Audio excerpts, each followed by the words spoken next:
Mask. আন্তর্জাতিক বিনিয়োগ সম্মেলন আয়োজনের উদ্যোগ নিয়েছে বাংলাদেশ। আগামী এপ্রিলে রাজধানী ঢাকায় হচ্ছে বিশ্ব বিনিয়োগকারীদের জমকালোয় মিলনমেলা।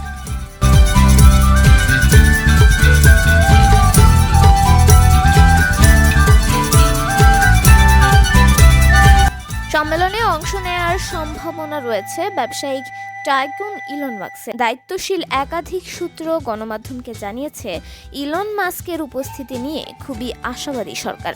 এর মধ্যে ইলন মাস্কের জ্যেষ্ঠ নিরাপত্তা উপদেষ্টা ঢাকা ঘুরে গেছেন।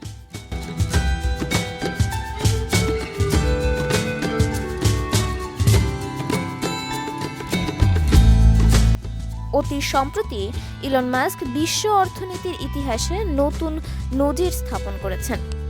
ব্লুমবার্গের প্রতিবেদন অনুযায়ী তিনি প্রথম ব্যক্তি হিসেবে 40,000 কোটি বা $400 বিলিয়ন সম্পদের মালিক হয়েছেন। তার কোম্পানি টেসলা ও স্পেসএক্সের দ্রুত বাজার বৃদ্ধিতে বিশ্বের 1 নম্বর ধনীর তালিকায় উঠে আসে তার নাম।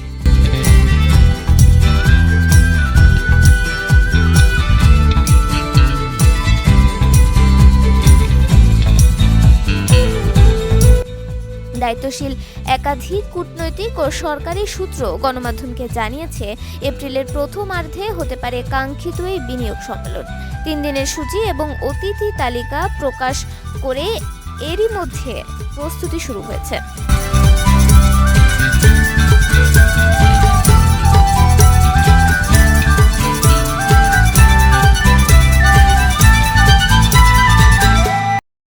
দেশে বা বিদেশের কোনো কর্মসূচি যাতে অন্তর্বর্তী সরকারের প্রধান উপদেষ্টা নোবেল বিজয়ী ডক্টর মোহাম্মদ ইউনূসের বিনিয়োগ সম্মেলনের সূচি বিঘ্নিত না করে, সে কারণে আগে ভাগেই বিষয়টি তার বিবেচনায় উপস্থাপন করা হয়েছে।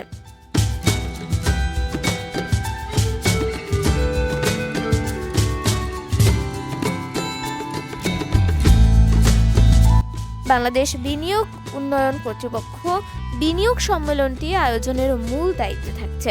তবে পুরো সরকার তথা প্রশাসন যন্ত্র ওই মেগা ইভেন্ট বাস্তবায়নে যুক্ত হবে বলে জানিয়েছেন সংশ্লিষ্টরা। তাদের দাবি, এপ্রিলের প্রথমার্ধকে টার্গেট করে 53 বছরের ইতিহাসের সেরা বিনিয়োগ সম্মেলনটি প্রস্তুতি কর্ম এগিয়ে চলছে। প্রস্তাবিত তারিখ কিংবা কাছাকাছি সময়ে সম্মেলনটি হবে বলে ধারণা মিলেছে। স্মরণ করা যায়, অতীতেও দেশে বিদেশে বিনিয়োগ সম্মেলন করেছে বাংলাদেশ, তবে কোনোটাই লক্ষ্য পূরণ হয়নি।